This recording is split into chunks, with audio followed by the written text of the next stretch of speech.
Each and every day, the United States depends upon Microsoft, cloud services, productivity tools, operating systems, to carry out an array of critical missions.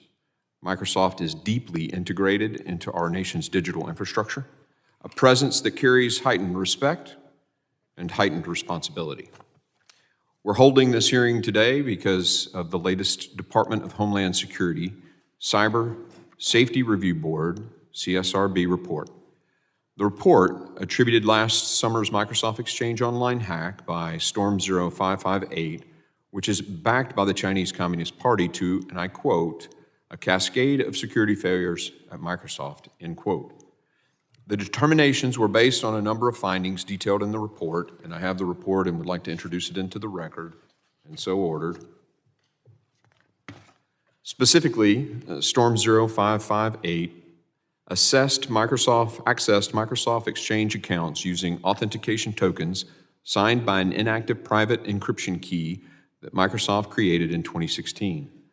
The Beijing-backed actor obtained tens of thousands of individual U.S. government emails by compromising the Microsoft Exchange email accounts of U.S. officials working on national security matters relating to China. The CSRB concluded that this intrusion would have been prevented had Microsoft cultivated a strong security culture, which the CSRB said, and I quote, requires an overhaul, particularly in light of the company's centrality in the technology ecosystem and the level of trust customers place in the company to protect their data and operations, end quote.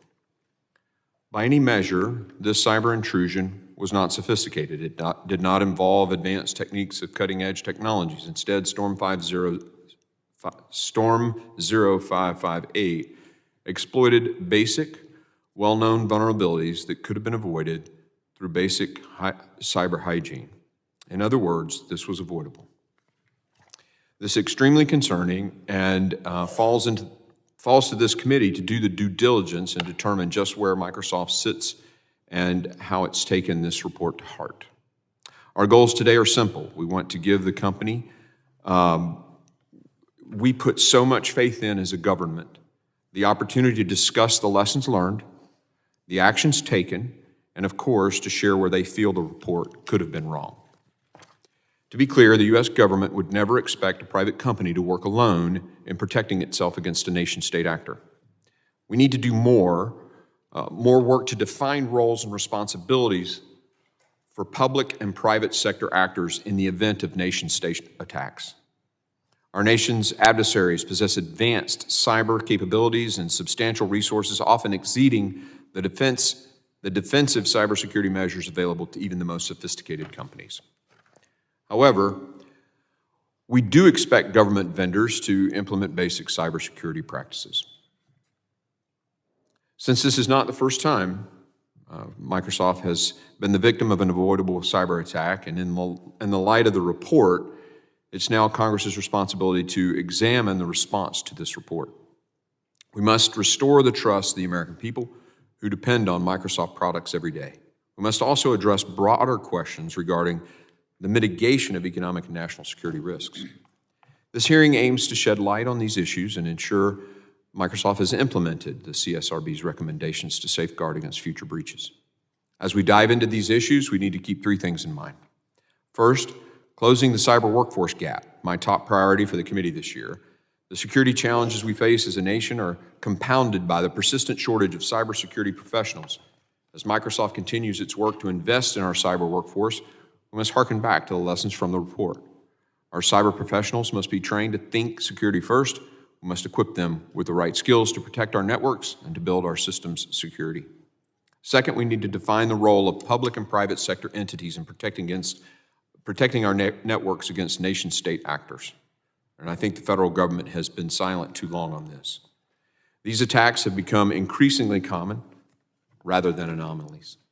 We need clearly defined responsibilities so that we can effectively respond to nation-state attacks on our networks in a private-public partnership. Finally, we must address a fundamental issue, the economic incentives that drive cybersecurity investments. As the CSRB's report recently revealed, underinvestment in essential security measures exposed critical vulnerabilities. Changing the economic incentives for cybersecurity investment is not about imposing onerous regulations or stifling innovation. It's about creating an environment where the costs of neglecting cybersecurity are outweighed by the potential benefits of comprehensive security measures. Today, we will explore the steps Microsoft is taking to strengthen its security culture through its Secure Future initiative. While I commend Microsoft for announcing steps to reform its security practices, I want to hear today what Microsoft's follow-through has been on those commitments, on its past responses to other significant cyber incidents, such as SolarWinds. One of my biggest concerns is Microsoft's presence in China, our nation's primary strategic adversary, and the regime's responsibility for the hack we're discussing today. Over the years, Microsoft has invested heavily in China, setting up research and development centers, including the Microsoft Research Asia Center in Beijing. Microsoft's presence in China creates a set of complex challenges and risks, and we have to talk about that today as a part of our discussion on the security issue. Mr. Smith, as a longtime key leader within Microsoft, I anticipate that you will help us understand the gaps that enabled these recent cyber intrusions.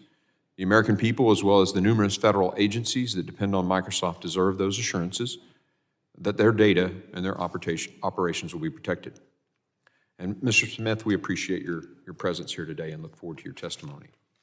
I also would like to let the members of the committee know, and listen up, team, that should your question require an answer that would necessitate movement to a secure location, Mr. Smith will be the only one who knows that answer once you ask the question.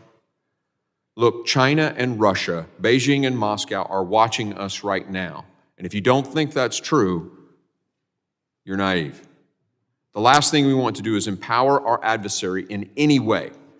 Members, if Mr. Smith says the answer would require a secure facility, please accept this and ask another question. The committee staff will determine the best way or mechanism to get you the answer in a secure and classified manner.